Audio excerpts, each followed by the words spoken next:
Hello everyone. तो कहानी की शुरुआत में हमें ड्रामे की मेल लीड लिन यान को ही दिखाया जाता है, जो कि स्कूल स्टूडेंट होने के साथ साथ कॉमिक राइटर भी है और इस बात से तो उसके फ्रेंड्स भी अनजान हैं। अभी वो पार्ट टाइम जॉब पे आया ही था कि काम के सिलसिले में टाओ और मिंग, जो कि ड्रामे के सेकंड लीड्स होने वाले हैं, इसे विजिट करने आते हैं।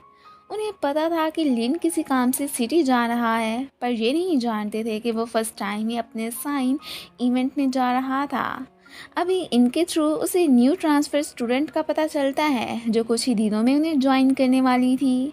हमारी फीमेल लीड टोंगशी की मॉम की जॉब का ट्रांसफ़र इनके होम टाउन ही हो चुका था। अब मजबूरी में उसे उनके साथ जाने के लिए रेडी भी होना पड़ता है। टोंगशी ने अपने सीनियर के साथ उसी इवेंट में जाने का फैसला किया था, जहां पे फेमस कॉमिक राइटर चिंग ही आने वाला था, पर अब तो सब कुछ उल्टी हो जाता है। उस इवेंट को होने में अभी एक वीक बचा था और मॉम को यहाँ से जाने की जल्दी थी। अभी तो टोंग इस बात से बिल्कुल ही बेखबर होती है कि जिस किड ब्राड से अब वो मिलना नहीं चाहती है, असल में वही तो चिंग ही है। दोनों के पास ही अपने अपने बचपन की एक फ़ोटो मौजूद थी। पता नहीं क्यों टोंगशी अब उसकी शक्ल भी नहीं देखना चाहती थी, हालांकि वो तो अभी भी उसे बहुत मिस किया करता है।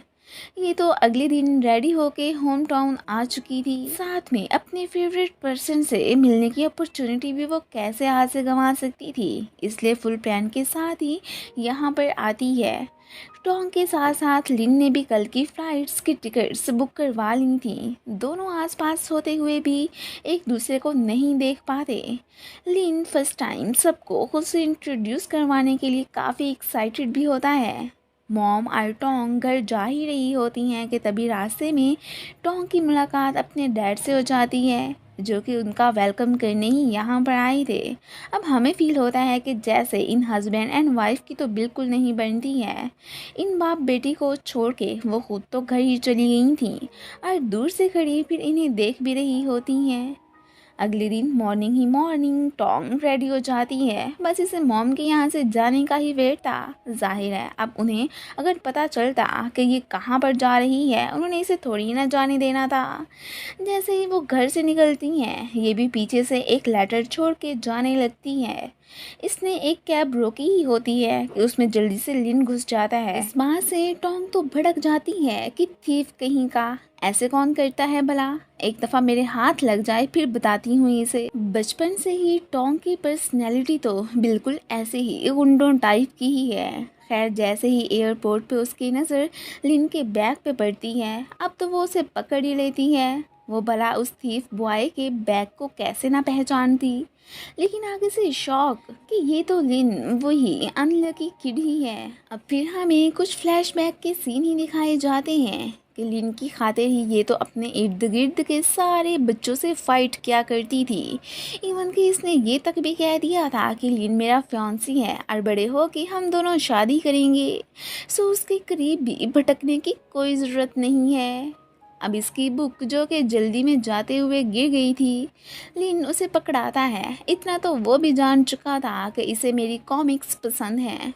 लिन को जब पता चलता है कि ये मेरे साथ ही सिटी जाने वाली है, तो वो खुश हो जाता है। एक आदमी से बचाने के लिए वो टोंग को अपने क्लोज कर लेता है, जबकि यहाँ पर टोंगशी को गलत फहमी हो जाती है और वो उसे धक्का दे के नीचे गिरा देती है कि तुमने मुझे टच क्यों किया। इसी दौरान उसका पाँव भी फ्रैक्चर हो गया था। अब दोनों हॉस्पिटल में ही पहुँचे होते हैं। फ्लाइट को लेट हो चुकी थी। ना सिर्फ टोंग सीनियर को कॉल करके अपने ना आने का बताती है, लिन बेचारा भी अब कहाँ इस हालत में इवेंट में जा सकता था, इसलिए वो अपने ना आने का सबको बता देता है।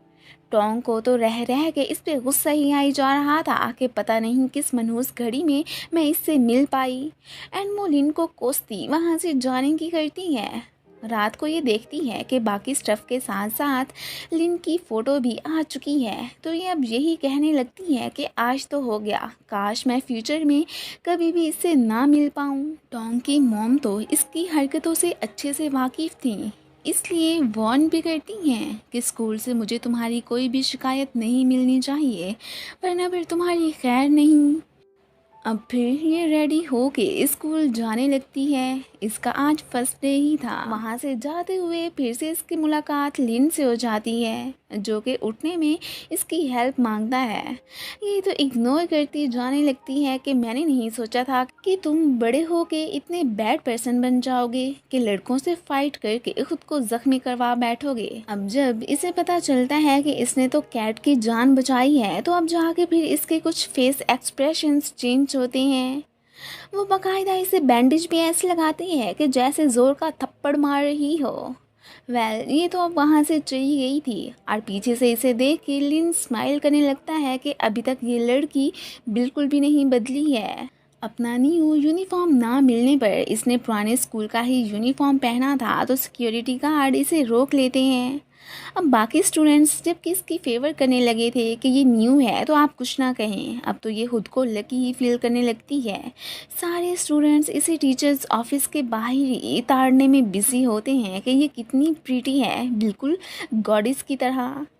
अब तो ये और ही आसमानों पे उड़ने लगी थी। आखिर को इतनी इज्जत इसे फर्स्ट टाइम जो मिल रही थी। टीचर भी इसकी काफ़ी तारीफ़ करते हैं कि तुम तो बहुत ही टैलेंटेड हो, इतनी ब्रिलियंट स्टूडेंट फर्स्ट टाइम ही हमारे स्कूल में ट्रांसफ़र हुई है। इसने तो डिसाइड कर लिया था कि अब से मैं ऐसे ही सबके सामने अच्छा बन के रहूँगी। वैसे भी मुझे यहाँ पे कोई जानता ही नहीं है, सो किसी को मेरे विलन रूप की क्या खबर। टीचर सबको टोंग से इंट्रोड्यूस करवाते हैं। सब इसका बहुत अच्छे से वेलकम करते हैं। लिन जिस कैफ़े पे काम करता था वो मिया नामी सिस्टर का था। आज वो स्कूल नहीं गया था, सो इधर ही आ जाता है। दूसरी तरफ स्कूल में सारे स्टूडेंट्स इसे अपनी अपनी सीट पे आने को कहते हैं। ये तो टाओ के बगल वाली सीट ही चूज़ करती है। वो तो टोंग जैसी गॉडेस से मिलकर बहुत ही खुश थी। टीवी पे साइन इवेंट का ही सीन दिखाया जाता है, जहाँ पे चिंग ही के फैंस तो अपसेट ही दिखाई दे रहे थे कि वो आए नहीं। उनकी तो इससे मिलने की आशा दिन ब दिन बढ़ती ही जा रही थी और साथ में वो ये भी विश करते हैं कि चिंग ही जहाँ भी रहे हमेशा खुश रहे, हम तो ऐसे ही उसे सपोर्ट करते रहेंगे। ये देख के लिन स्माइल करने लगता है। स्कूल में सारे लड़के मिंग के पास इकट्ठे हो जाते हैं कि तुम अपनी दोस्त टाओ से कह के गॉडेस का नंबर तो लेके दे दो। वो भी फिर टाओ से मांगने की कोशिश करता है पर वो नहीं देती।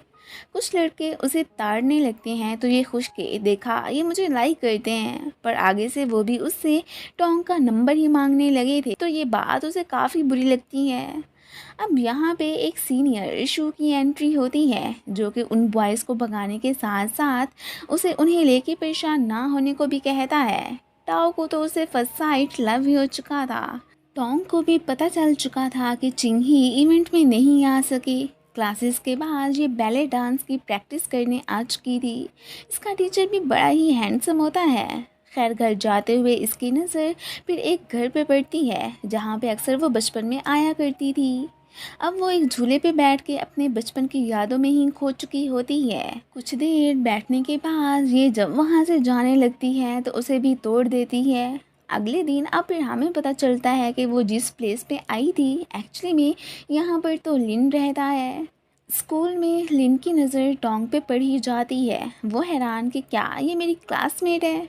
खैर सभी उसकी तारीफ़ें इसके सामने करने लगते हैं कि ये कितनी ब्यूटीफुल और काइंड है। अब इसकी इविल साइड का जस्ट वही जानता था, इसलिए उनकी बातें सुन के बस मन ही मन में हंसने लगता है। साथ में ये भी रिमेंबर करने लगा था कि कैसे ये बचपन में आराम से बिना परवाह किए ऊंची ऊंची जगह पे चढ़ जाया करती थी और मैं बस डरता रह जाता।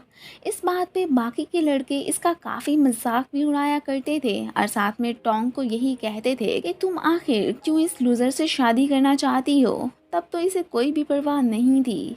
अब जब टोंग की नज़र लिन पे पड़ती है तो वो शौक के ये इधर क्या कर रहा है, कहीं मेरे सारे पोल सबके सामने ये खोल ही ना दे, बनी बनाई इज्जत ख़राब होकर रह जाएगी। ये भी इमेजिन करने लगती है कि जैसे मिंग को इसने मेरी बुराइयां करनी स्टार्ट भी कर दी हैं, पर ऐसा तो कुछ भी नहीं था। टाओ भी नोट करती है कि ये बार बार आखिर लिन को क्यों देख रही है। क्लास में टाओ चिंग की ही कॉमिक पढ़ रही होती है, तो इससे पहले कि सर देखते यहाँ पर टोंग उनकी तवज्जो अपनी तरफ कर लेती है। सर तो फिर सर ही होते हैं।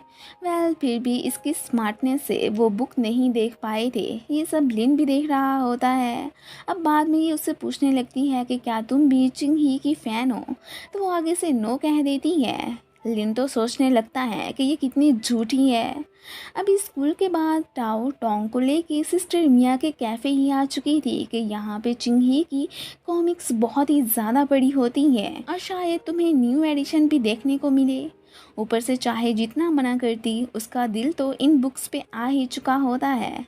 लिन भी उसे फ़ोटो बनाते देख चुका था, इसलिए बाय करने को कहता है, पर ये मुकर जाती है कि मुझे नहीं चाहिए। अब तो टोंग को ये भी पता चल चुका था कि ये यहाँ पे जॉब करता है। बाकी फ्रेंड्स भी कैफ़े में आ चुके थे, तो लिन को बुला के ये अपने पास बिठा के बातें करने लगते हैं। जब इन सब को लिन बताता है कि टोंग तो इसी टाउन की ही है और मैं इसे जानता हूँ, ये सुन के सभी एकदम सरप्राइज ही रह गए थे कि फिर हमें टोंग ही ने इस बात का पहले क्यों नहीं बताया। अब दोनों ही यूं रिएक्ट करने लगते हैं कि जैसे वो दोनों तो बचपन की बातें कब के भूल भुला चुके हैं। बाद में टोंग उस पर गुस्सा करने लगती है कि तुम्हें सबको ये बताने की क्या ज़रूरत थी कि मैं ना सिर्फ यहाँ पे पली बड़ी हूँ बल्कि तुम्हें भी जानती हूँ। खैर, जो होना था वो तो हो गया। अगले दिन स्कूल में टीचर इन्हें एक कंटेस्ट में पार्टिसिपेट करने को कहते हैं, जिसमें बोर्ड को ही डेकोरेट किया जाना था। कोई भी उसमें इंटरेस्टेड नज़र नहीं आ रहा होता। लिन जानता था कि इसे ड्राइंग करनी बिल्कुल नहीं आती, तो वो जानबूझ के टीचर को इसी से ही बोर्ड सजवाने की बात करता है। अब तो फिर टोंग की शक्ल देखने वाली होती है कि अब मैं क्या करूँगी, इसे क्या ज़रूरत थी वो सब बोलने की।